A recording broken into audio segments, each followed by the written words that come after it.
Hello everyone, this is John. Welcome back to my channel.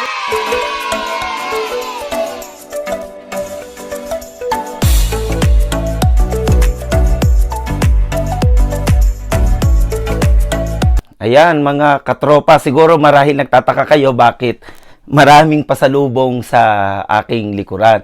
Actually, I will be traveling to the Philippines kasi meron akong mga activities and special events na pupuntahan. Pero gusto kong i-share kasi sa inyo ngayon yung 4 na lists na aking ginagawa every time I travel in the Philippines. Kasi kapag nagta-travel ka talaga abroad, ay marami kang gustong gawin, marami kang gustong kainin, marami kang gustong puntahan. I think mas maganda na ahead of time, pinaplano mo siya at meron kang list para meron kang mga bagay na pagbabasihan and you are not going to miss yung mga food na gusto mong kainin, yung mga taong gusto mong i-meet, and even the place that you want to visit. So, ngayong episode na ito, gusto kong i-share sa inyo yung 4 na list na aking ginagawa every time I travel in the Philippines. Ang first list na gusto kong i-share sa inyo every time I travel sa Philippines ay ito. Ayan. So, makikita ninyo, kumpleto na talaga. Ayan. So, 3 to 4 months before akong mag-travel sa Philippines, may listahan na kasi ako ng mga taong gusto kong i-meet, yung mga friends ko na naging bahagi ng aking buhay, at syempre yung mga family members ko na nandyan sa Philippines, hindi po pwedeng hindi sila bibisitahin. At bago yon, makikita ninyo, ayan, yung mga pasalubong na ginawa ko, yan, kasama yan sa aking mga list na ginagawa. Alam nyo tayong kaming mga balikbayan, hindi naman namin binibili yung pasalubong ng isahan lang, ng isahang araw lang kasi medyo mabigat sa budget. So, para po sa kaalaman ng mga kamag-anak and friends namin diyan sa Philippines, kami pong mga balikbayan, nakakabili lamang kami kapag may sale, kapag nag-markdown yung prices o di kaya nag-clearance, ayan. Kasi nga medyo mahal, pero dahil nandun yung puso namin to bless and share our blessing sa inyo. Kaya kapag napunta kami ng stores, meron kaming mga nakitang sale dyan. Ayun, binibili na namin at iniipon na namin yon. Para pagdating ng time na magta-travel na kami, eto na, dala-dala na namin. So, this is what I'm doing. 3 to 4 months before my travel, talagang inihahanda ko na kung ano yung mga pasalubong na ibibigay ko sa mga loved ones ko diyan sa Philippines. At syempre, naka-schedule din kung ano yung kung sino yung pagbibigyan ko nito, para kanino ito. Talagang as much as possible, I try na every family na kilala ko ay mabahagi na ng blessings. Pero I know that would be very impossible kasi very expensive. Pero I'll try my best na i-share. So, yan yung aking first list. So, ngayon, ito naman ang aking second list. Ayan. Okay. Ang second list naman, makikita nyo dyan, yung mga listahan ng mga taong imimit ko, yung mga friends ko, yung mga taong naging bahagi ng aking buhay. So, kaya, from the very first day ng aking paglapag sa Philippines until my last day, meron ako nakaschedule sino yung imimit ko. And ahead of time, nakikipag-coordinate na ako. Sinasabi ko na sa kanila na I'll be going to the Philippines. Pwede ba kitang imit sa ganitong day and time? At inaano ko na siya. Ini-schedule na natin yan from first day up to second day. At kung meron namang place na gusto nating puntahan, kasama din yan sa mga schedule natin. Pero kung talagang hindi na maisisingit, masaya na tayo. Kaming mga balikbayan, ma-meet lang namin kayo sa Philippines at maibigay lang namin yung pasalubong na naihanda namin sa inyo.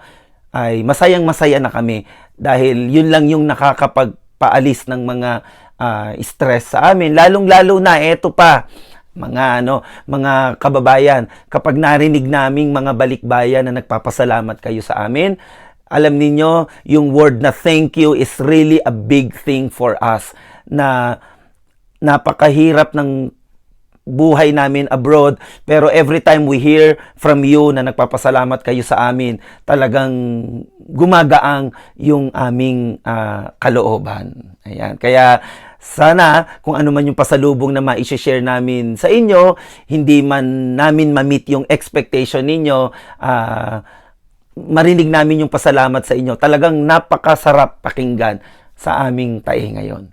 Ang third list na gusto kong i-share sa inyo ay ito. Ayan, nako. Diba? Alam nyo, kaming mga balikbayan, dahil dito kasi sa Canada, very limited talaga yung Filipino foods. Yung mga walang street foods dito, especially yung mga fruits. Ayan, yan ang mga paborito naming mga balikbayan na sobrang tatamis. Kaya ako, what I'm doing, ahead of time, nakalista na yan kung ano yung mga fruits na gusto kong kainin, ano yung gusto kong puntahan na lugar na nagbebenta ng napakasarap na street foods katulad ng isaw, paa ng manok, ano pa, yung lomi, yung lugaw, ayan, yan ang mga namimiss namin. Kaya, pag umuwi kami ng Philippines, talagang hindi po pwedeng hindi naming pupuntahan yung mga lugar na talagang nakakapagtakam sa amin. Ayan, yan, especially yung balot. Ayan, napakasarap niyan. Kasi po dito po sa Canada, wala pong masyadong mga Filipino food dito na katulad sa Philippines. Meron man pero iba pa rin kasi yung lasang Pilipinas. Talagang pagkaing Pilipino galing Pilipinas, talagang ibang-iba yung panlasa, lalo na yung mga gulay natin. Yan, napakamahal ng gulay dito. Lalo na yung mga tropical vegetables and fruits, sobrang mahal yan. Kaya kapag ako nasa Pilipinas, I always make sure na yung mga food na gusto kong kainin, especially yung mga fruits like papaya, mangga, guyabano, marang, those are my favorite fruits. Talagang hindi po pwedeng hindi natin kakainin yan. So kasama yan sa aking list na ginagawa. And last but not the least, eto po. Ayan, ang inaantay ng ating mga kaibigan dito sa Canada.